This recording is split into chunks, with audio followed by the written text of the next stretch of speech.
chamar a segunda palestrante, vai falar sobre toxinas urêmicas, da bancada para o leito, doutora Andréa Emília Marques Stinger, que possui doutorado em Ciências da Saúde, área de nefrologia na PUC do Paraná, e pós-doutorado na Universidade de Picardie Jules Verne, na França.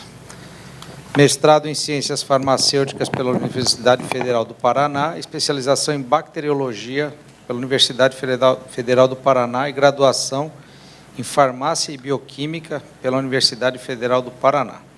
Professora associada do Departamento de Patologia Básica da Universidade Federal do Paraná e orientadora de mestrado e doutorado. Um prazer ter a senhora.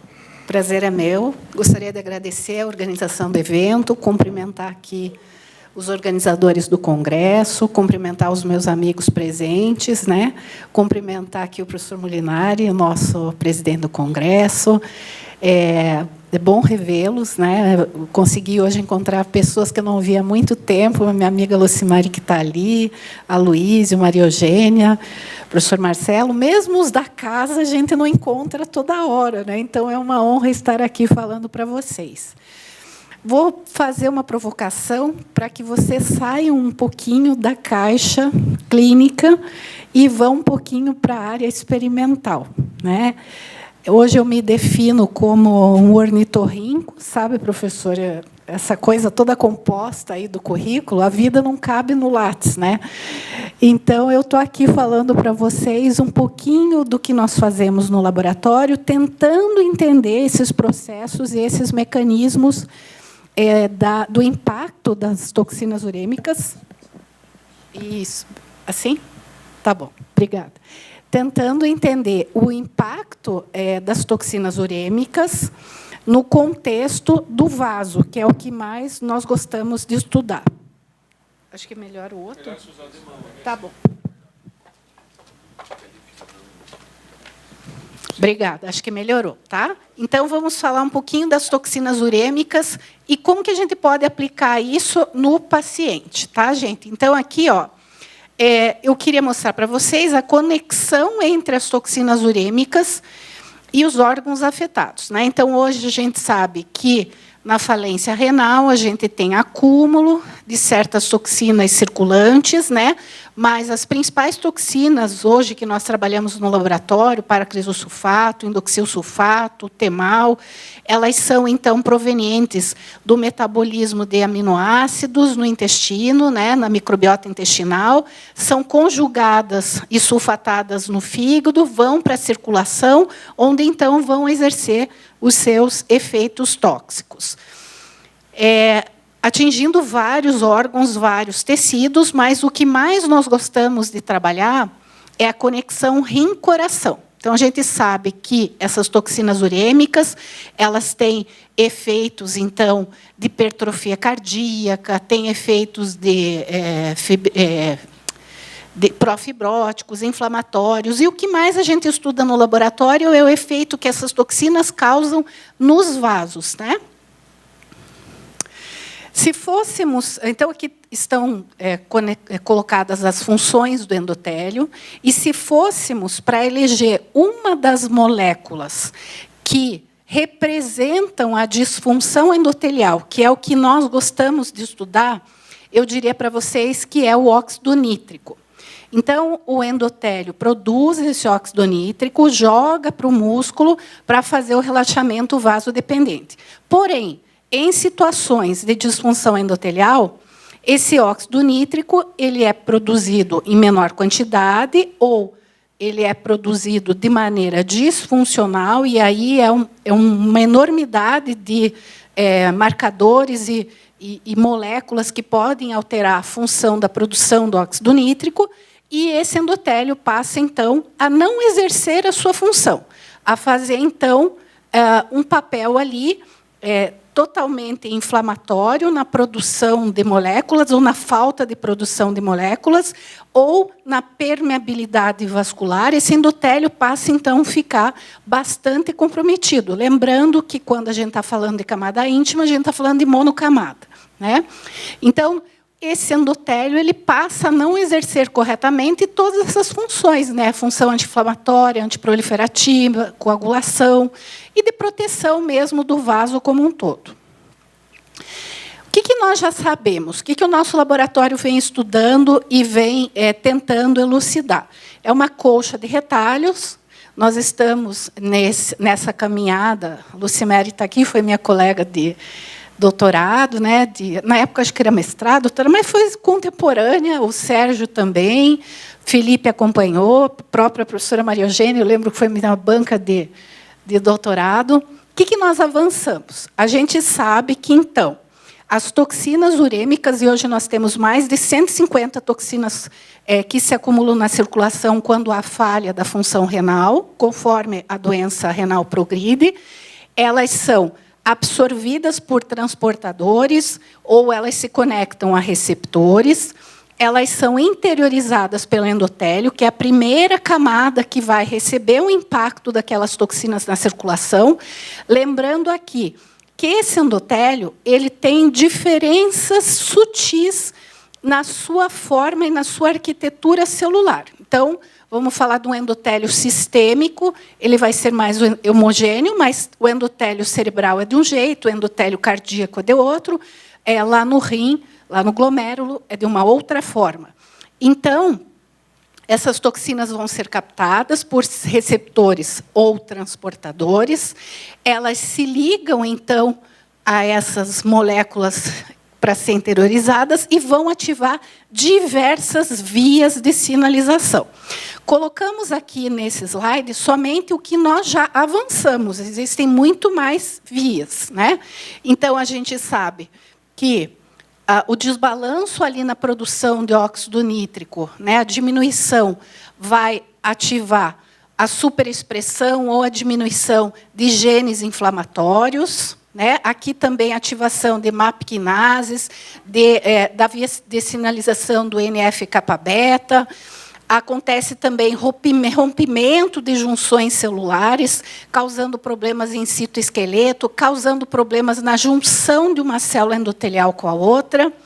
E todos esses efeitos juntos, né, causam, então, a disfunção endotelial. Mas, basicamente, a disfunção endotelial ela é caracterizada por uma produção enorme de moléculas inflamatórias que vão para a circulação. E que podem, sim, professor Marcelo, funcionar como novos biomarcadores. Também eu lembro de um congresso aqui que você me falou, vocês ficam aí dosando essas moléculas, continuamos dosando essas moléculas, mas até quanto que essas moléculas podem se tornar verdadeiramente um biomarcador, né? E, recentemente, adentramos no mundo das vesículas. Bom, então, essas toxinas urêmicas, né? Onde que está a importância da gente estudar? Se eu conseguir bloquear alguma dessas vias aqui, essas vias podem se tornar targets importantes. Então, em parceria com a indústria farmacêutica, a gente tem avançado no entendimento de medicamentos que podem bloquear vias de sinalização e parar a expressão dessas moléculas inflamatórias e desses biomarcadores.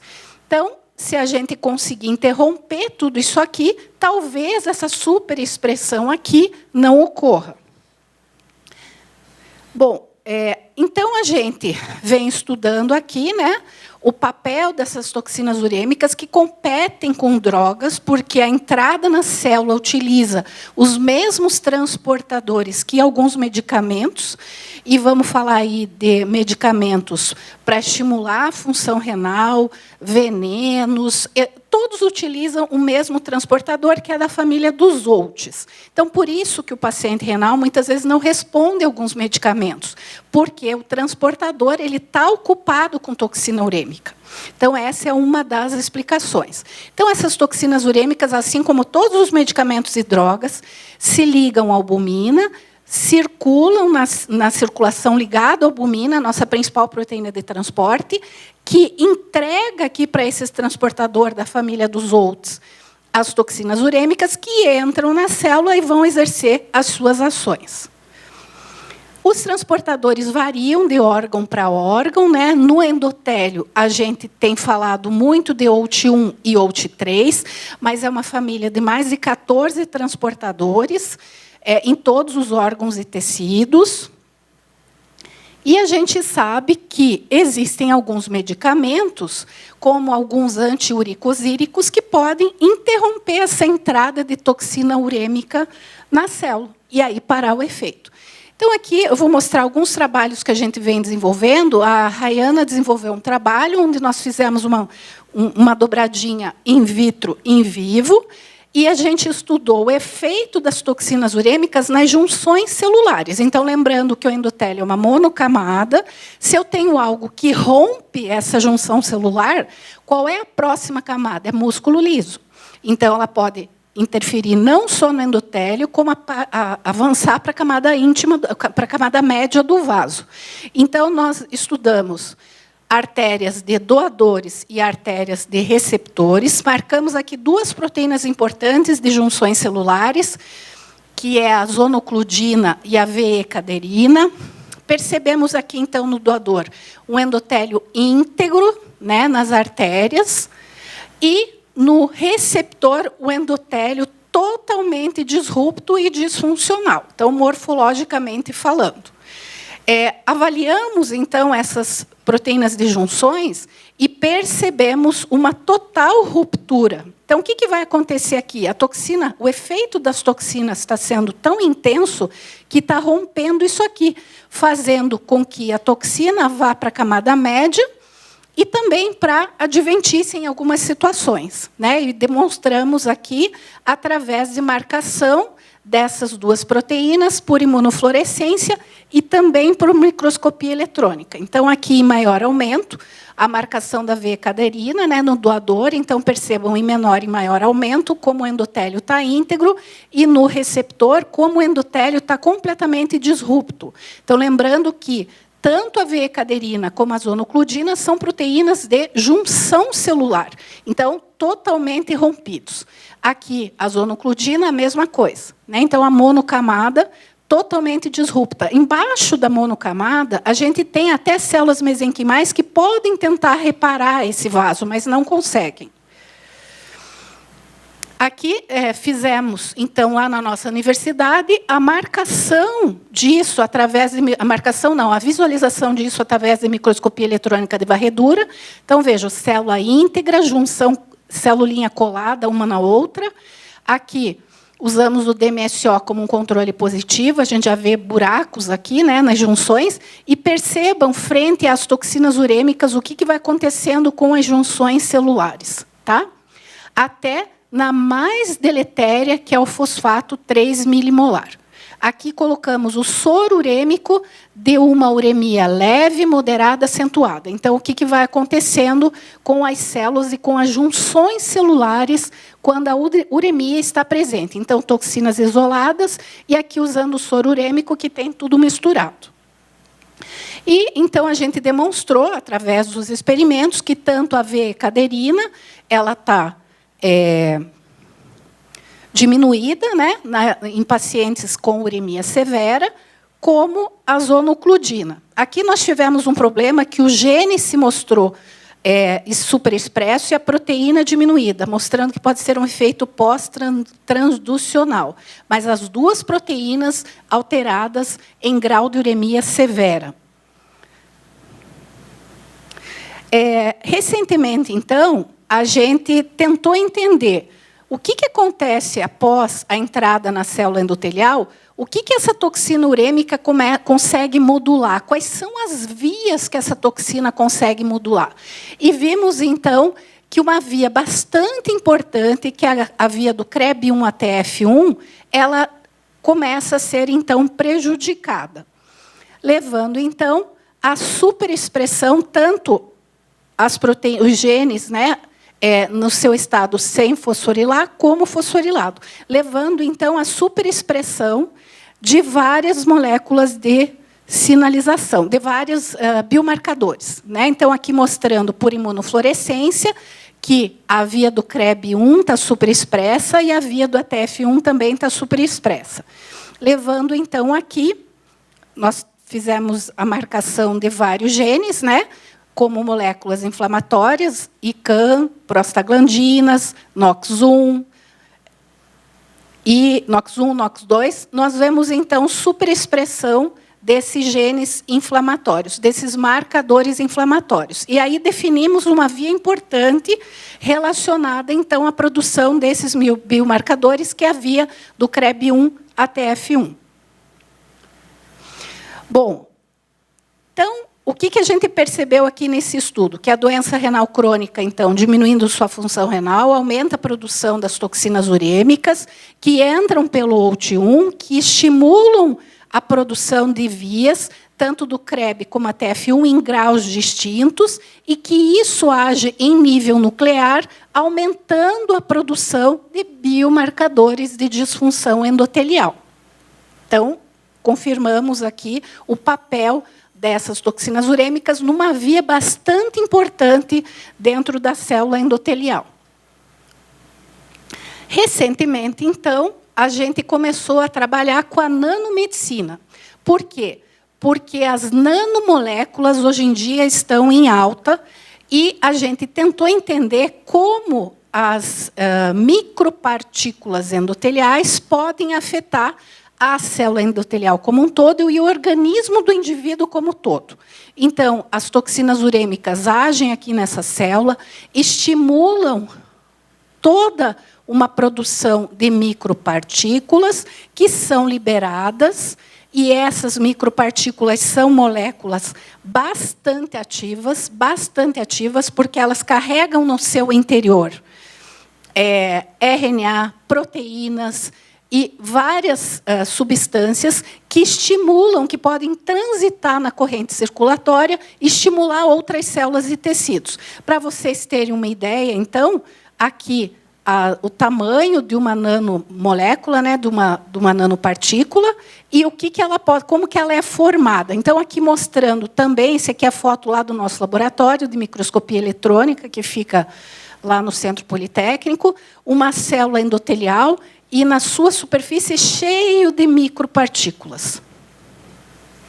Então, essas vesículas, né, a Regiane mostrou recentemente, elas medem entre 100 e 1.000 nanômetros, né, e elas são expressas quando a célula é provocada, quando a célula é inflamada. E desenvolveu-se recentemente a nanomedicina teranóstica, ou seja, essas micromoléculas, essas micropartículas, elas podem ser estudadas e o seu conteúdo pode funcionar também como um biomarcador. Vejam que são moléculas bastante ativas e eu posso marcar tudo isso aqui na micropartícula. Isso aqui eu posso marcar de diferentes formas para estudar essa micropartícula. Essa micropartícula, então, ela cai na circulação, vai ser endocitada e vai desencadear todas aquelas vias de ativação que eu falei para vocês ali para trás. Tá? Elas funcionam como novas moléculas ativas. Então, aqui a Regiane estimulou a produção dessas microvesículas com paracrisilsulfato, aliás, a Giane, paracrisilsulfato, indoxilsulfato e fosfato inorgânico. Nós detectamos, quantificamos, tratamos novas células com essas microvesículas e percebemos que essas microvesículas possivelmente carregam dentro as toxinas urêmicas. E essas microvesículas com toxinas urêmicas vão inflamar novas células, não só a célula endotelial, como todas as células do organismo. Aqui mostrando, então, como essas toxinas formam as microvesículas, né? Cada pontinho desse são microvesículas. Esse método, então, é um filminho até que a Regiane mandou, é capaz de identificar essas nanomoléculas. E aqui, novamente, microscopia eletrônica de varredura, mostrando que cada toxina urêmica estimula, de uma forma, a formação dessas nanomoléculas.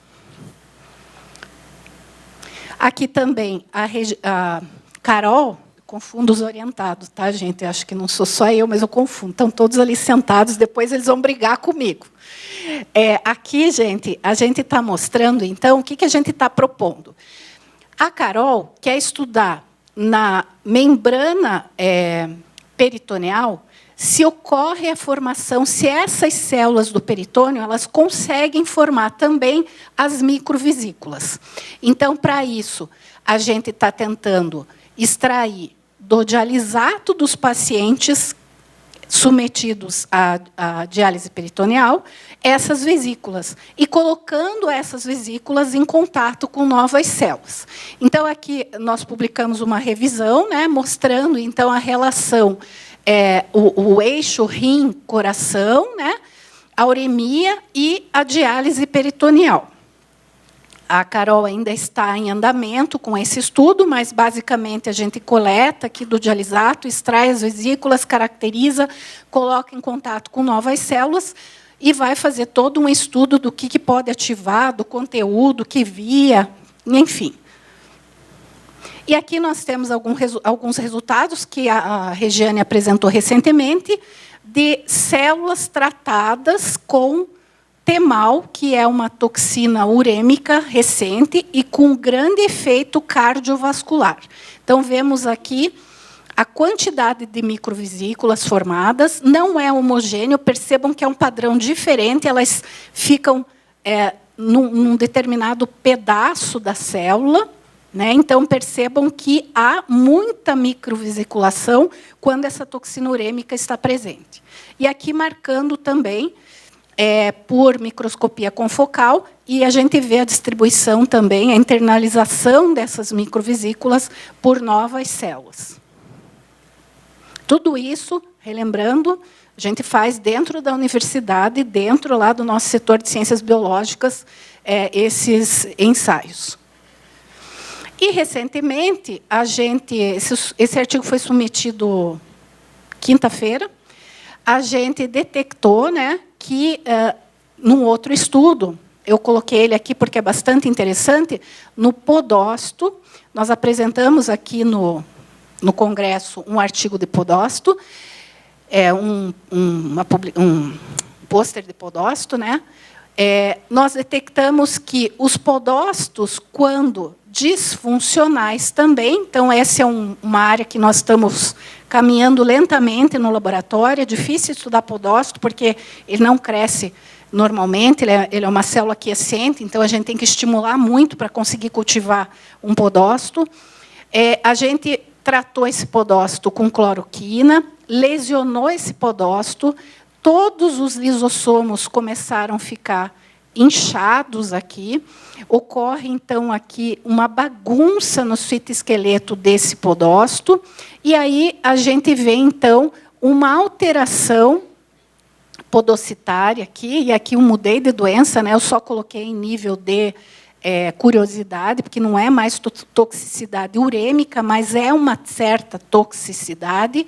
A gente vê que determinados medicamentos também são capazes de alterar, então, aqui a morfologia desses podócitos e causar, então, uma disfunção em uma outra célula, que não a célula endotelial, mas sim uma célula podocitária aqui, né? Esse trabalho, então, a gente submeteu recentemente em doença de Fabry, um contexto um pouco diferente do que a gente vem trabalhando, mas ainda dentro de toxicidade, porque a gente está vendo aí o efeito de um medicamento na função renal.